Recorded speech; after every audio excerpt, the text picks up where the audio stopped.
Hello. So the myth that we want to dispel today is about the definition of holistic medicine. What does holistic medicine mean? Is it everything non-pharmaceutical? Any form of medicine not given to you by an MD? Is that holistic medicine? Is it just woo-woo? Is it anything not scientific? No, that's preposterous, right? Everything is scientific. Asparagus is scientific. All herbal medicine, it all has a chemical composition. A lot of herbal medicines have been extensively studied in clinical trials, and a lot of herbal medicines have actually been transformed into pharmaceutical medicine like salicylic acid and digoxin and many others that come from that their root, no pun intended, is an herb. So what is holistic medicine? It's like, I think in the West people just group everything together that is alternative as necessarily holistic, like, chiropractor, massage therapist, holistic, yoga teacher, the guy that sells candles over there. Oh, holistic medicine. Scented candles. Essential oils. Oh, I practice holistic medicine. I put lavender oil on my chest, and so that is not holistic medicine. I think I'm not educated in essential oils, but so I think they can be used holistically, but the point is that nothing is intrinsically holistic. No substance is. Whether something is holistic medicine is determined by the practitioner's diagnostic method and subsequent method of prescription, treatment method. Right? So a lot of healthcare providers nowadays are prescribing supplements or single herbs to people. Things like turmeric or curcumin, and they're like, I'm a holistic, healthcare provider. I prescribe turmeric for inflammation, and that's not holistic medicine. And it's nothing against turmeric. Turmeric is fine, But if your healthcare provider is prescribing a supplement or single herb based only on your symptom or your disease label, that is not holistic medicine. It doesn't mean it can't help you. But the definition of holistic medicine is that we diagnose and prescribe based on a pattern, right? So in Ayurveda, they have things like Pitta, Kapha, what's the other one? Vata, Pitta, and then combinations. Oh, I'm Vata, Pitta, and it's, all these patterns.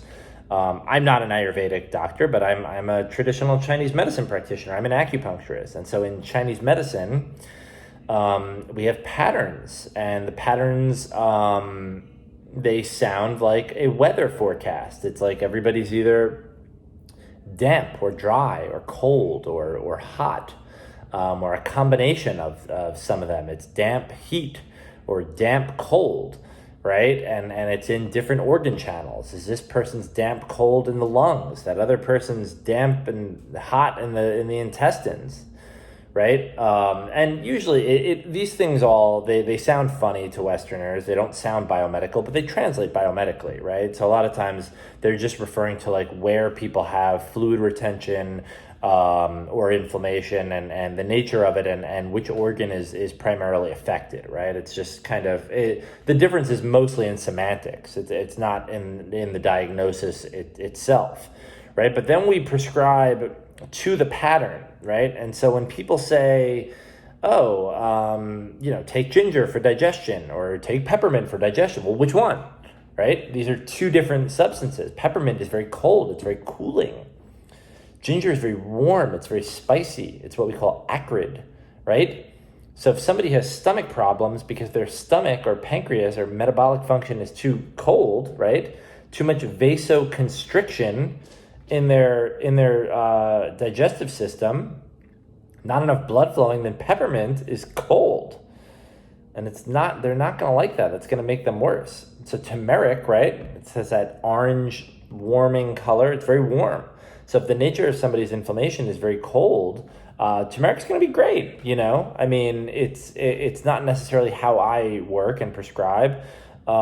but it's warm. It's nice. But if the nature of their inflammation is very warm and hot, turmeric is going to kill them. Not literally, but not literally, because eventually, if you take a substance over a long period of time that doesn't fit your pattern, it is going to cause more harm than good, because these are medicinals. They are scientific, right? And it's not that we don't believe in disease diagnoses, right? In traditional Chinese medicine, hypothyroidism is a real thing, right? It's autoimmune disease is a real thing. Migraines are real, It's just that, and blood work is helpful, and test results are helpful. It helps a good practitioner, kind of begin our train of thought. But it doesn't fucking matter, It matters. You matter. We all matter. It matters. Your suffering matters. It's significant, right? But it doesn't matter as far as like what we're going to prescribe, because we still have to figure out the pattern, your unique physiological pattern. And that is what holistic medicine is. So there's a saying in traditional Chinese medicine that goes, many diseases, one prescription, many diseases, right? And that's the whole saying. I didn't correct myself. It's both parts. And what it means is that, 7 different people can have arthritis, and they can show 7 different patterns, actually. There could be 7 different root causes for why they have arthritis, so they would receive 7 different herbal prescriptions. There's no such thing as the acupuncture point for arthritis, or the herbal formula for arthritis, right? You have to actually prescribe to the person's unique pattern.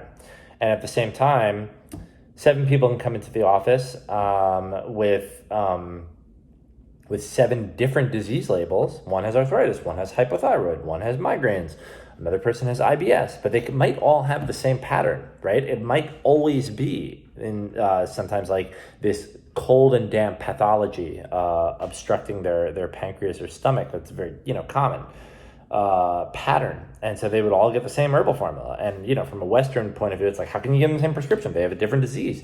It's like, well, your disease matters.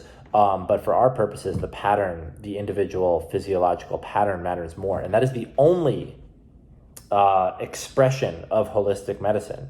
And I'm pretty sure it's applicable to Ayurveda, and I'm pretty sure it's applicable to homeopathy. But it is not applicable when somebody just gives you an herb for a particular symptom or a disease label. And then they're like, well, I'm a holistic doctor. And it's like, well, you're not. And it doesn't mean you're a bad doctor. Maybe your medicine is alternative medicine or whatever it is. My wife, for example, practices integrative medicine, and then there's functional medicine. But one thing that none of these things are is necessarily holistic medicine.